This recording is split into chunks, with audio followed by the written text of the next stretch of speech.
So I'm going to be breaking down the full UFC Fight Night Holloway vs Korean Zombie card in Singapore. So let's start off with the first fight of the night: Sung Woo Chu versus Jano Erens.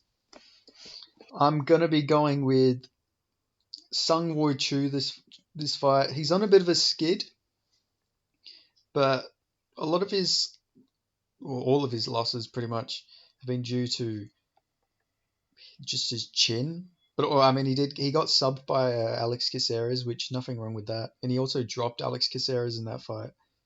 And Jano Erens is more of a grappler, I believe.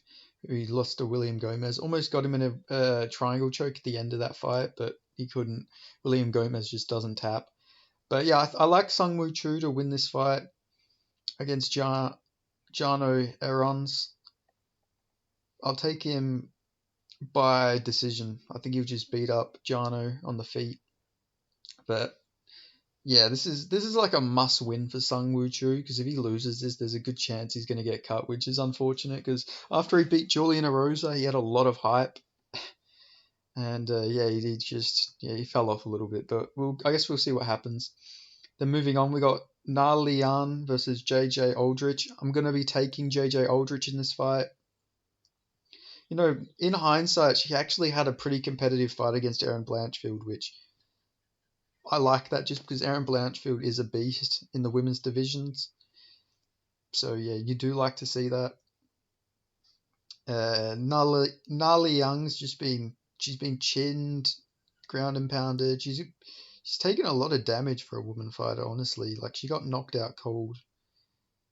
So yeah, I like JJ Aldrich to get this one done, and I'll say she wins. She'll take a decision. She's always getting decision wins, so I'll go JJ Aldrich by decision.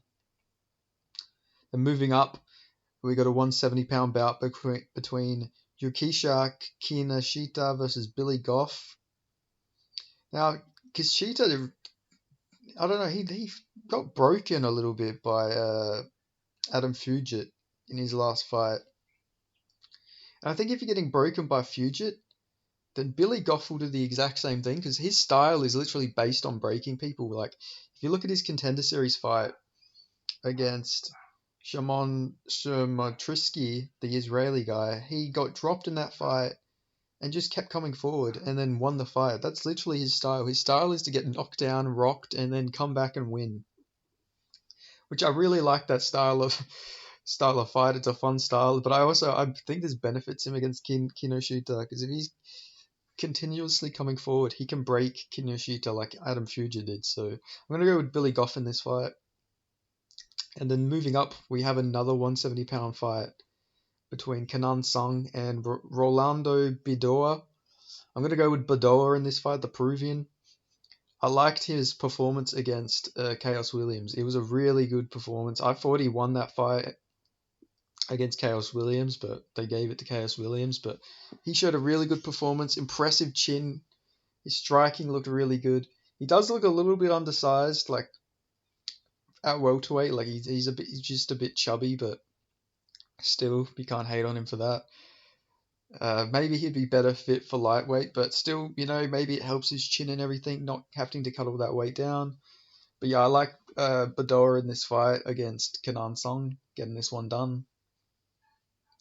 Song had a good performance against Ian Gary. He did drop Ian Gary, but he took a lot of damage in that fight. And before that, he got chinned by Max Griffin, so he's taken a lot of damage his last two fights. And he's 33. I thought he was older for some reason. I don't know why, but he's taken a lot of damage. Got chinned by Brad Riddell on the regional scene.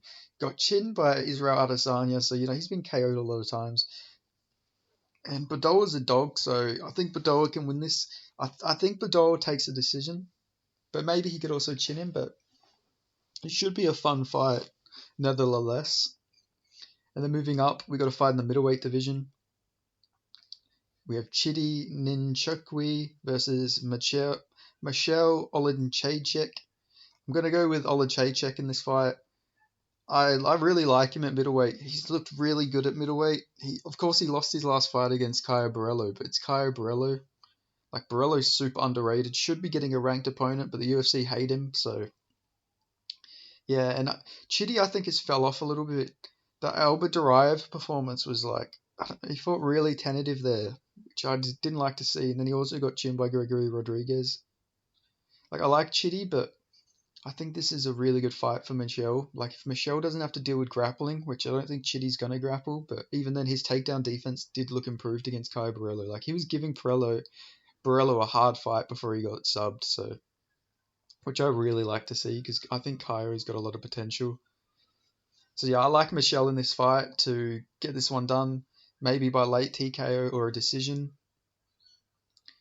And then moving up, we got Toshimiro Gazama versus Garrett Armfield. Gonna take Garrett Armfield in this fight. You know, he's not a bad fighter. He lost to David Onama, upper division, so you can't really fault him too much for that. He's got like decent wins. And you know, he lost to Ronnie Lawrence, who's like one of the biggest bantamweights as well. So yeah, I like him to get this one done. Probably by I'll go decision for Garrett Armfield. Then moving up, we got Waldo Cortez Acosta versus Lucas Brzeski. I'm gonna go Waldo Cortez Acosta in this fight. I like him. I like his leg kicks. No, what the fuck am I talking about? No, he gets leg kicked. No, sorry, I'm thinking about how he loses all of his fights. uh, yeah, damn. I was thinking of him for some reason as Delima, who beat him. I'll take him against Lucas Brzeski. I think his boxing style against Brzeski will get him the win here.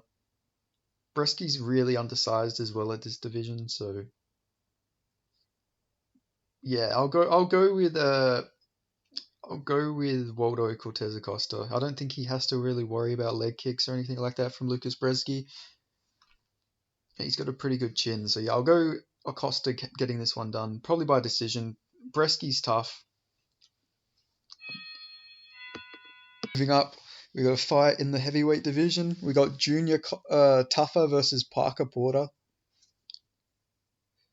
Now, this fight is interesting because Parker Porter literally got KO'd by Junior Tuffer's brother, Justin, which is really funny matchmaking.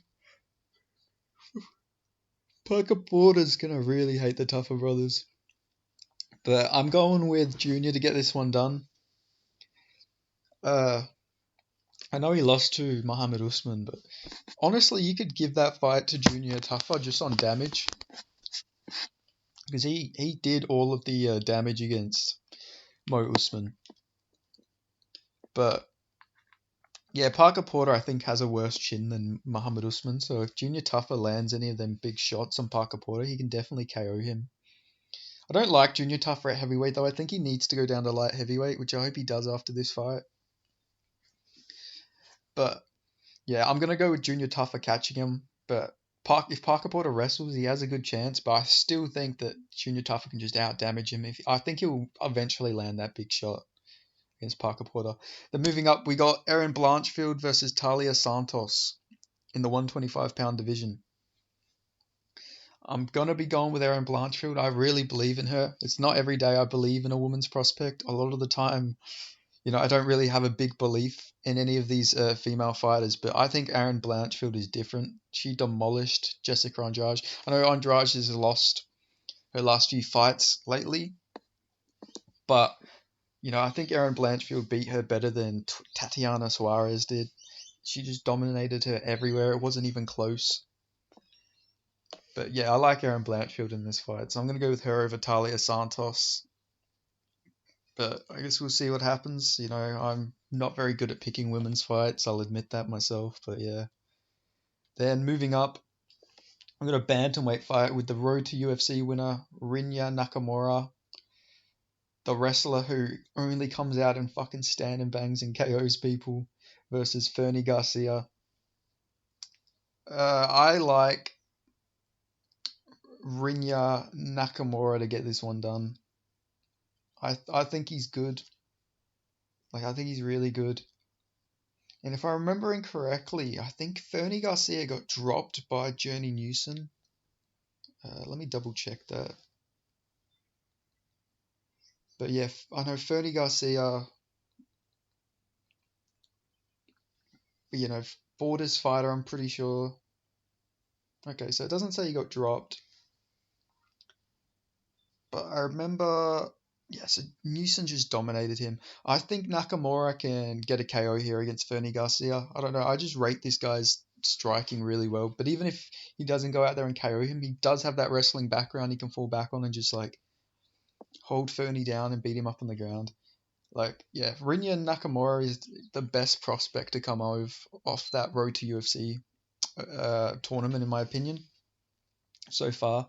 Maybe on some Jubilee will prove me wrong there, but yeah, I think Rinya Nakamura is a really good prospect, and hopefully he has a good career because it will make the road to UFC look really good. But yeah, I'm going with Rinya Nakamura there. Now moving up, we got a featherweight bout between Giga Jackenzie and Alex Caceres. Honestly, a really tough fight here to predict because both guys are really good. Stylistically tough for them both. But I'm going to go with Giga Jackenzie in this fight. I just, like I said before, Sungwoo Chu dropped Alex Caceres. And I rate Giga Jackenzie's takedown defense and grappling defense a lot better than Alex Caceres. I know he got taken down by Calvin Kattar, but that was a slip, which just completely fucked him over afterwards. And he did get subbed by Austin Springer as well, but, that was ages ago. His takedown defense has looked improved. So I like Giga Jackenzie in this fight. And I think he'll actually TKO Alex Caceres, or at least drop him enough to win on damage by decision. But this should be a really fun fight. Alex Caceres is a live dog in this fight, though. Because if he gets dropped, he always seems to come back and fucking get that fucking submission. So yeah, this is actually a really underrated fight, which could actually go either way. But my lean is Giga Jackenzie to get this fight done. But this should be a really good fight. I'm looking forward to this one. Who knows what's going to happen in this fight? Because literally any Alex Caceres fight, it's so unexpected what happens. Like, I don't think anyone predicted him to head kick KO fucking Julian Erosa in 3 minutes like he did. But, Alex Caceres is super underrated. Like, he's what?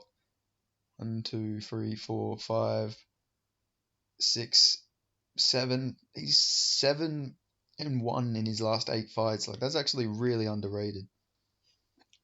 So, yeah, Alex Caceres could win this, but I think Giga Jackenzie is going to get this one done. Now, moving on to the SFM, stupidest fucking matchup. We have Anthony Smith versus Ryan Spann 2. I fucking hate this fight with a passion. This fight shouldn't be happening. Who asked for Anthony Smith versus Ryan Spann 2? I've been holding in this hatred for weeks, months, fucking... Ever since this matchup got announced, I've been fucking furious about it. There is no one on this earth who wanted to see Anthony Smith rematch Ryan Spann, except for maybe Anthony Smith. That's because he needed to remember how last time he won. Why are they making this fight? It makes no sense. You could have matched these two up for fresh matchups, but no, you run back a stupid rematch that only happened. The matchup only happened 2 years ago, and Anthony Smith just destroyed Ryan Spann. Why the fuck are they running this fight back? Can somebody tell me? Can somebody explain to me why this fight needed to be run back? Who was thinking to themselves, that Ryan Spann versus Anthony Smith fight was super one-sided, but, they need to run that one back. It's like, no, it was so one-sided that there was literally no reason to run this one back. Ryan Spann's coming off a loss too. So it's not like he's got to win and then, we need to give Ryan Spann a jump up the rankings. No, he lost too. Anthony Smith fell off, obviously. I think he's lost his last 3, hasn't he? Magomed Ankalaev, okay, so he's lost his last 2. So he lost to Walker and Ankalaev. Okay, so not horrible losses, but still, this matchup makes no sense whatsoever. Like Ryan Spann, he fought Ryan Spann 3 fights ago. Like, why are they running this back? This is such a stupid matchup. There's not that many people at light heavyweight, but you could have built up a fresh matchup. But anyway, sorry for ranting so much. I've had this deep hatred for this fight ever since it got fucking announced.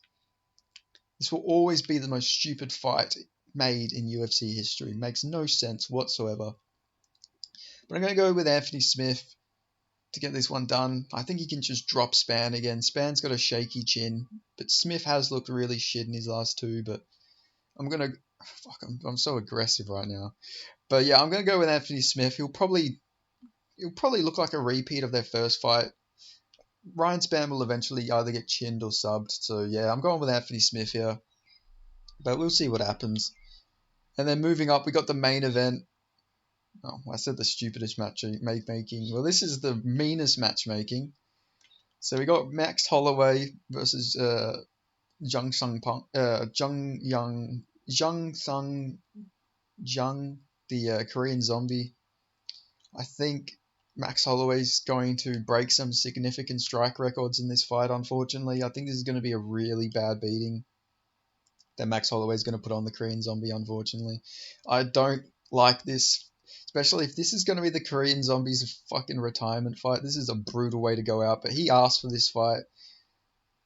Like, he wanted this fight, so fair play to him. You know, these two have never fought before.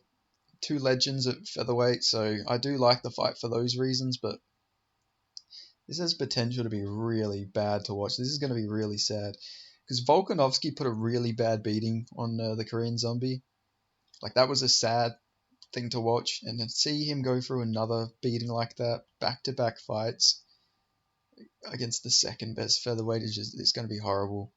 But, you know, maybe the Korean Zombie can put up a valiant effort here and, you know, retire on, like, having a competitive fight against Max Holloway at this point. But personally, I just don't see it. I just see Max Holloway putting a really bad beating on him. But, you know, I'm hopeful that at least the Korean Zombie might have some moments here. Because we've got to factor in, maybe the Korean Zombie's not as washed as we think. Maybe Volkanovski is just that good. Like, honestly, that could be what's at play here. You know, Volkanovski is the pound for pound number one. And we've seen how, like, even against, like, Islam Makhachev, how badly he was beating him in that fifth round. Like, maybe the Korean Zombie, we were a bit too hard on him. Maybe he's not as washed as we think. He did beat Dan Ige, and Dan Ige's on a little bit of a run at the moment. So, you know, you got to factor that in here. Can't just think the Korean Zombie's washed. There could be other stuff in play here, like just Volkanovski's that good. But personally, I do still think the Korean Zombie is a little bit washed at this point. He's taken a lot of damage. But, yeah, I really like Max Holloway to get this one done. But this should be a really fun card. This fight still has potential to be like fight of the night, because I'm sure Korean Zombie, this being his final fight, he's going to be, you know, he's going to come really fully prepared to like have a war at least for his final fight. But I guess we'll see what happens. But yeah, I like Max Holloway in this fight. I don't think anyone realistically is picking the Korean Zombie, but I guess we'll find out what happens. But yeah, Max Holloway get this one done by 4th round TKO, I reckon. I reckon he will get the Korean Zombie out of there. But yeah, thanks for listening to this video. Like, comment, subscribe, you know. Keep me in them algorithms, give me likes. Help me grow this channel, because the more people help me grow this channel, the more videos I can make. And I love making these videos. I love talking about mixed martial arts. I love talking about combat sports. So yeah, I appreciate everybody who watches these videos. And yeah, thank yous. Have a good day. So yeah, catches. Until next time.